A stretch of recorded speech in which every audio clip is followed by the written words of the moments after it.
একটা বাস্তব সত্যি কথা কি জানো, তোমার গার্লফ্রেন্ড তাকে দেখতে আসা বিয়ের পাত্রকে ততদিনই ফিরিয়ে দিবে যতদিন সে তোমার থেকে ভালো কাউকে না পাবে।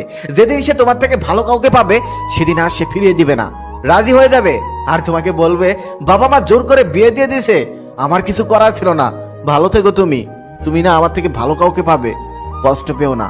আরো একটি বাস্তব সত্যি কথা কি জানেন, ওই যে মানুষ বলে না শুধু মেয়েরা টাকার পাগল, না এটা সম্পূর্ণ ভুল। আরে পুরো পৃথিবীটাই টাকার পাগল।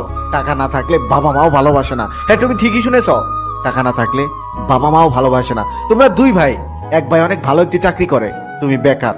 তুমি খেয়াল করে দেখবে তোমার বাবা মা ওই চাকরিজীবী ভাইকে যতটা ভালোবাসবে তোমাকে ততটা ভালোবাসবে না, এটাই বাস্তব। তাই একটা কথা খুব ভালোভাবে মাথায় রাখো, প্রেম নয় কেরিয়ার গড়ো। প্রেমের পিছনে ঘুরে তুমি প্রেম পাবে না। দেখেছো কখনো প্রেমের পিছনে ঘুরে কেউ প্রেম পেয়েছে? অবশেষে কিন্তু চাকরিজীবী কেউ এসেই ভালোবাসাটাকে নিয়ে গেছে।